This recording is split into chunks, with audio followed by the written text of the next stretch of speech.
impressive 130-93 Game 4, and they're heading to the finals for the first time since '99. It's inside the NBA. It's presented by McDonald's. Ernie Johnson with Shaq, with Kenny, with Chuck, and with the Knicks heading to the final against either San Antonio or OKC. If you're just joining us, if you didn't have a chance to see how this game played out, everybody want to see the highlights. Knicks fans definitely want to see the highlights. Oh, without question. There they go, right there. Celebs galore, and in Cleveland, this guy's a celebrity in his own right, Jalen Brunson. Kenny Atkinson's guys down 3-0. Donovan Mitchell early, and Cleveland's out to the early 6-point lead. And I kind of knew they were up 6 points. Yeah, they were 8. I kind of knew he was going to come out smoking. Him and this guy right here, but this guy didn't do much. What was he smoking? They lost by 40. So many leak outs. I said, come out. Come out. Oh my gosh! Come on, man. Ahead of the pack. You got to get back. Who's back on defense? Nobody. Come on, man. This is ridiculous, man. You can't get outrun. Oh, Kenny. Yes. Music, please. And he got fouled. We can't. No, we're not going to do that. This is a foul. This is a foul. Come on. Come on, man. Ref, you just giving them mercy. Mercy. Brunson pulling up and knocking down a 3. You know who else can hit that? Deuce McBride can hit that. You know, Ernie, we always talking about putting your foot on your opponent's neck, and the Knicks definitely did that tonight. That may have needed the music on that one right there, but it's all right. Hey, put your foot on your neck when you're trying to close out this series. I don't know if they put their foot on their neck. They damn sure put it up their ass. Damn. Probably an unnecessary comment by the Chuckster. I'm sorry, wait. I would have to agree with you, Chuck. They just putting up for threes, Alvarado, no, but there's Cat. Come on, man.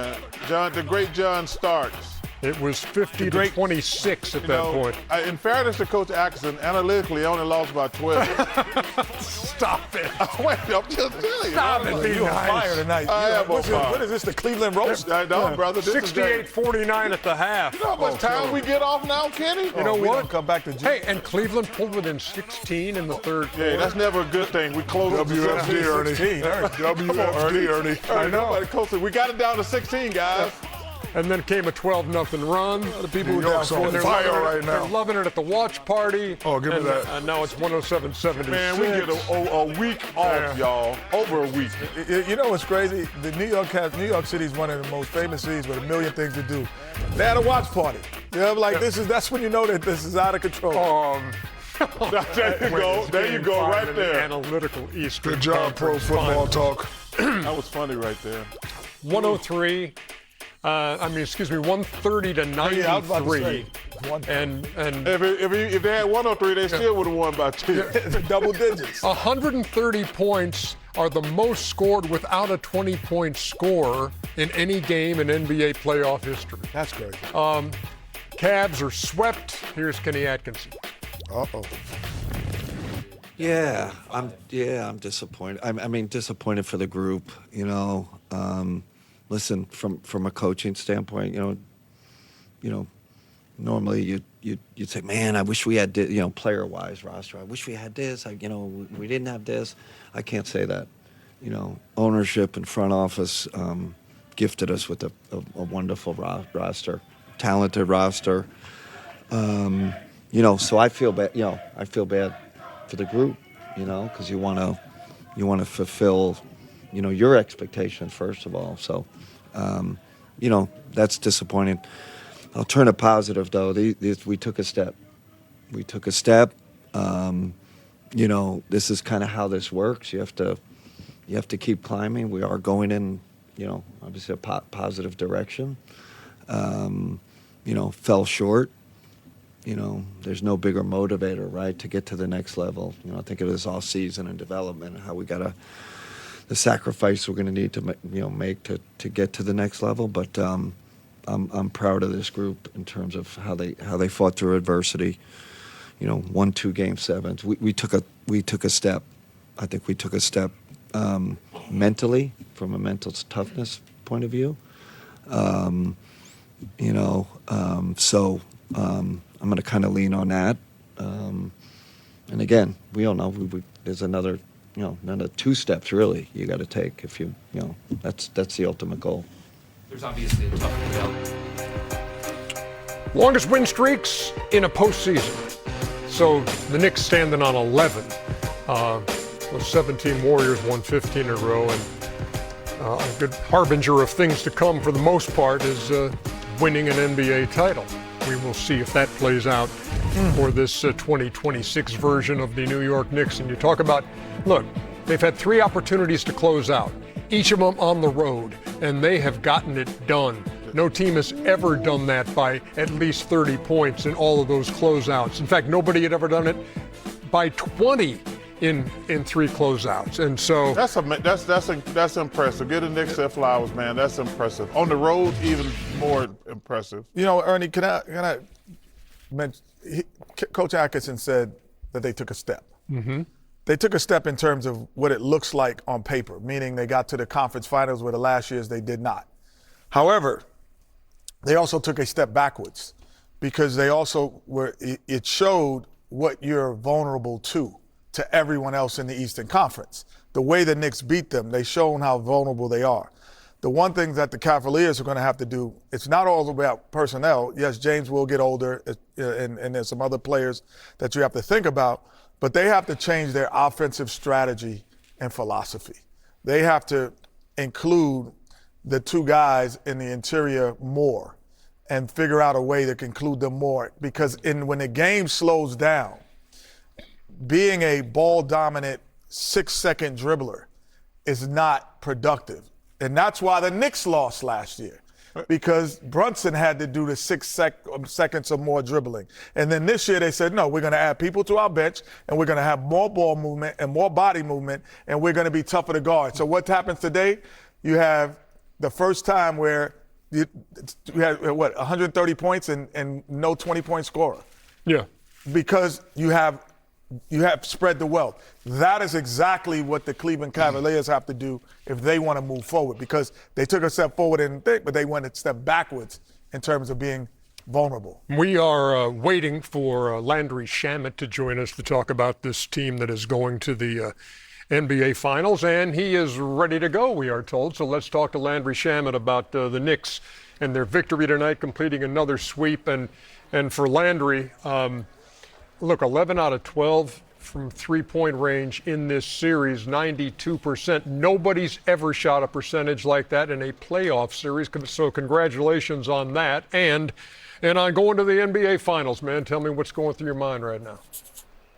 Oh man, it's crazy. My first finals, and obviously it's super exciting and feels good, and we want to obviously enjoy this, but at the same time, same breath, like we got a larger goal here, and so definitely gonna enjoy it the next day or two, and start locking in for what's to come. We got 4 more wins to try to go get, and we know it's going to be even harder. So really proud of this group, and kind of what we've fought through all year, and being in this position now with this team, it's pretty special.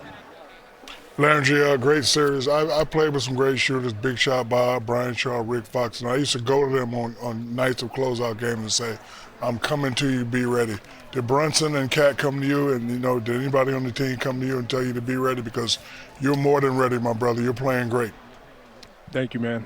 I appreciate that. Honestly, I think one of the beautiful things about this group is our approach, regardless, is pretty steady. There was no, make it special, Landry, we're going to play through you tonight or anything, or anyone. Our whole thing, when we're at our best, we, stick to our principles, play within ourselves, play fast, and rely on each other. And the beautiful thing of this group is it could be a different guy every night.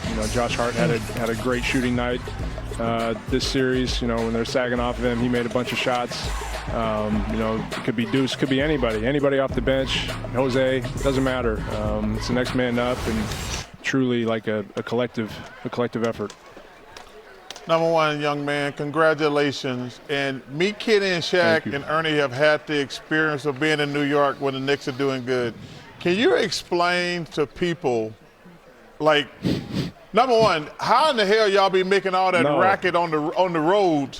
And how crazy it is being in the Garden or just walking around New York right now? Y'all know, Knicks fans are a specific species of human that should be studied. It's special, man. They're crazy. They're crazy. They fly out to Cleveland on a Monday. They're everywhere. They take over arenas. They, everywhere you walk in the city, that's what you hear. The buzz is unbelievable. So, yeah, no, I mean, there's really – you could try to explain what's going on in New York right now for Knicks fans, but, I mean, good luck. Like, it's different. Knicks fans are different, man. You know what? Congratulations, Landry. I think the other thing that you went 11 for 12 from 3, and that's going to be, go down in history as, one of the great series. But I thought really your defensive effort on Donovan Mitchell in Game 1 when you guys were down was just as vital, if not even more, because he was really having his way, and defensively guarding the best player, you get that assignment as well sometime.